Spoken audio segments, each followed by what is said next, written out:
Alright guys, welcome back. This is Jonathan with Gear Man Models again. This one I want to just kind of do a quick post on the different tools that I use when I build models, as well as the different putties.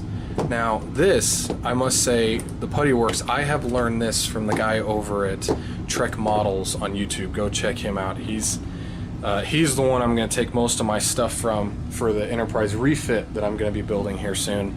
He knows what he's talking about, and he's the best I've seen for helping you through building models. But this is what I got from him.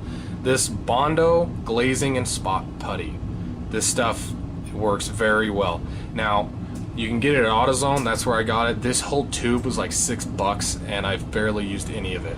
Most of the time when I open it up, I just dab my finger in it. See, that's it right there, and I just dab my finger in it and I just use it that way. I just don't use much at all. Now the problem with this stuff is it is basically paint that has a filler aspect to it, and it's a little tough. So you don't really want to put it on joints, as it will crack. You want to put it in areas that it's going to be far more sturdy, because this stuff, it is kind of fragile, but it works great. Don't get me wrong, this stuff is definitely worth having to put on your models. It dries relatively fast. You want to be careful with some, especially like with old Tamiya models. I just recently built the Honda F1. I used this stuff and it started to eat away the plastic. Now that's due to that being a far older plastic. The new Enterprise, that's going to be a styrene model, it won't do that as much, but just be cautious that when you use old models.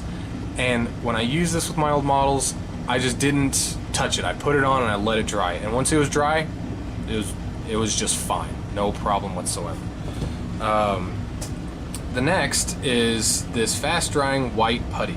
You can get this at your model store. I got it offline for, I think it was $6. Then I went to my model store, found out it was $5.50. So I kind of got ripped off a little bit there. So just go to your model store, guys. This stuff is usually always cheap at your model stores. Now this stuff, it's a lot harder when it dries than the spot putty. This stuff you want to use around joints. It's not as hard as actual Bondo. I've used that in models before, and believe me, it's not worth it how difficult it is to sand it. So this stuff, it's easier to sand and it's harder, but it does the same thing as the spot putty, and that is it will eat your plastic away. And so on certain models, now it won't do it on all, but it will on certain models. So just be aware of that. But that is a very good thing to have. Now this stuff is Hypo Cement. I use this for my clear gluing. You know, it's used for jewelry, beads, and hobbies. This stuff, when you glue windshields, for instance, into cars, a lot of models, when it dries, it gives off a vapor that'll fog your glass. This does not fog, and it dries very hard. It might take a little bit longer to dry, but it dries very hard. And I got this stuff off eBay. I think it was like $3 for this bottle. It's a little bit smaller, but I won't open it. Well, I'll open it a little bit. As you can see, it's a needle point. It just comes to a needle point right there, and that's pretty small. And so it's very good for detailed work. Now that's what I use for glass. Now what I use for overall gluing, this stuff right here. Instacure gap filling cyanoacrylate. You can get this at model stores, Walmart, Home Depot. You can really get it anywhere. It all kind of depends. This was a $4 bottle at my model store right there, West Valley Hobbies. But the thing I like about this stuff, it dries really fast. And if it's not fast enough for you, you can get this accelerant, which you spray it on there, it dries within 2 seconds. And it dries hard. But the problem with that is it dries hot. Do not get it on your skin because it burns really bad. I'll tell you that from a personal experience, it burns very bad. But this stuff I use, but the problem with this, like what I mentioned earlier, when it dries, it off-gases. So you don't want to use it on clear parts. It just ruins your models and really bums you out. Now, if you don't want to buy the instant set, something I learned, get baking powder or baking soda.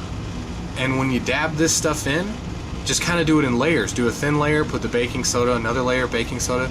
It dries as hard as a rock. I mean, in some cases, it dries harder than the Instaset does. It's amazing. But yeah, baking powder or baking soda works very well with this stuff. And this lasts quite a while. I mean, it just depends on how frugal you are with it.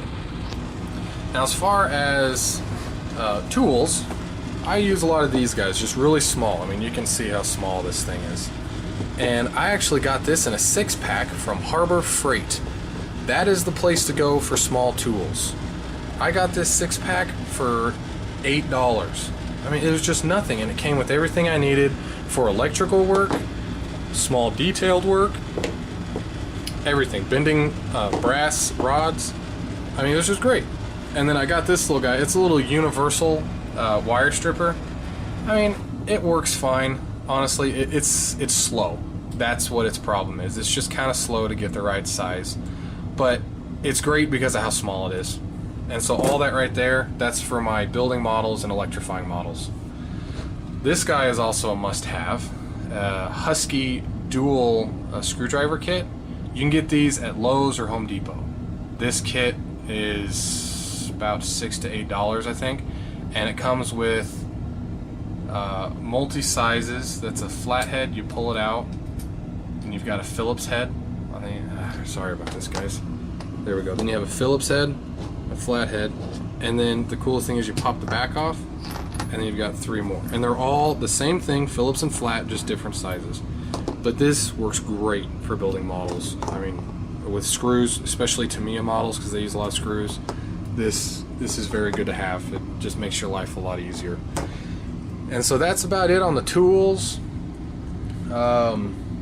Yeah, that's pretty much it on the tools. If you guys have any more questions, I can tell you, I've used all kinds of tools. I've done construction my whole life, so I've used everything from giant pipe clamps to these little things. So you can just let me know, and I'll tell you what I know. So there you have it. If you guys have any questions, give me a post, and I'll plan to have another link up here soon. Happy modeling.